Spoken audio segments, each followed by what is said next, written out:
ISKCON নেতা চিন্ময় কৃষ্ণ দাসের মুক্তি এবং সব সম্প্রদায়ের মানুষের ধর্মীয় স্বাধীনতা ও জানমালের নিরাপত্তা নিশ্চিত করার দাবি জানিয়ে বিবৃতি দিয়েছেন ৫ আগস্ট ছাত্র জনতার গণ অভ্যুত্থানের মুখে ভারতে পালিয়ে যাওয়া সাবেক প্রধানমন্ত্রী ও আওয়ামী লীগ সভাপতি শেখ হাসিনা।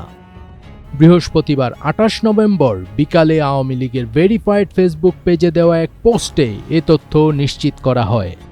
বিবৃতিতে শেখ হাসিনা বলেন, চট্টগ্রামে একজন আইনজীবীকে হত্যা করা হয়েছে। এই হত্যার তীব্র নিন্দা ও প্রতিবাদ জানাচ্ছি। এই হত্যাকাণ্ডের সঙ্গে যারা জড়িত তাদেরকে খুঁজে বের করে দ্রুত শাস্তি দিতে হবে। এ ঘটনার মধ্য দিয়ে চরমভাবে মানবাধিকার লঙ্ঘিত হয়েছে। একজন আইনজীবী তার পেশাগত দায়িত্ব পালন করতে গিয়েছিলেন আর তাকে এভাবে পিটিয়ে হত্যা করেছে সন্ত্রাসীরা। তারা যেই হোক না কেন শাস্তি তাদের পেতেই হবে। তিনি আরও বলেন, অসাংবিধানিকভাবে ক্ষমতা দখলকারী ইউনূস সরকার যদি এই সন্ত্রাসীদের শাস্তি দিতে ব্যর্থ হয় তাহলে মানবাধিকার লঙ্ঘনের দায়ে তাকেও শাস্তির মুখোমুখি হতে হবে। দেশবাসীর প্রতি আমি আহ্বান জানাচ্ছি, এ ধরনের সন্ত্রাস ও জঙ্গিবাদের বিরুদ্ধে সবাই ঐক্যবদ্ধভাবে রুখে দাঁড়ান।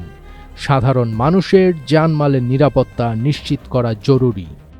শেখ হাসিনা আরও বলেন, বর্তমান ক্ষমতা দখলকারীরা সর্বক্ষেত্রেই ব্যর্থতার পরিচয় দিয়ে চলেছে। নিত্য প্রয়োজনীয় দ্রব্যমূল্য নিয়ন্ত্রণ করতে ব্যর্থ, মানুষের জীবনে নিরাপত্তা দিতেও ব্যর্থ। সাধারণ মানুষের ওপর প্রত্যক্ষ ও পরোক্ষভাবে এসব নির্যাতনের তীব্র নিন্দা জানাই। সনাতন ধর্মাবলম্বী সম্প্রদায়ের একজন শীর্ষ নেতাকে অন্যায়ভাবে গ্রেপ্তার করা হয়েছে। অবিলম্বে তাকে মুক্তি দিতে হবে। চট্টগ্রামে মন্দির পুড়িয়ে দেয়া হয়েছে দাবি করে শেখ হাসিনা বলেন, ইতপূর্বে মসজিদ, মাজার, গির্জা, মঠ এবং আহমদিয়া সম্প্রদায়ের ঘরবাড়ি আক্রমণ করে ভাঙচুর ও লুটপাট করে আগুনে পুড়িয়ে দেওয়া হয়েছে। সব সম্প্রদায়ের মানুষের ধর্মীয় স্বাধীনতা ও জানমালের নিরাপত্তা নিশ্চিত করতে হবে। তিনি আরও দাবি করেন, আওয়ামী লীগের অগণিত নেতাকর্মী, ছাত্র জনতা ও আইনশৃঙ্খলা বাহিনীর সদস্যদের হত্যা করার পর চলছে হামলা ও গ্রেফতারের মাধ্যমে হয়রানি।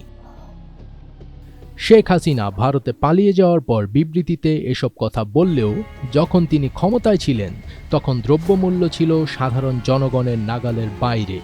এমনকি মানুষের জীবনের নিরাপত্তা দিতেও ব্যর্থ ছিল তার সরকার।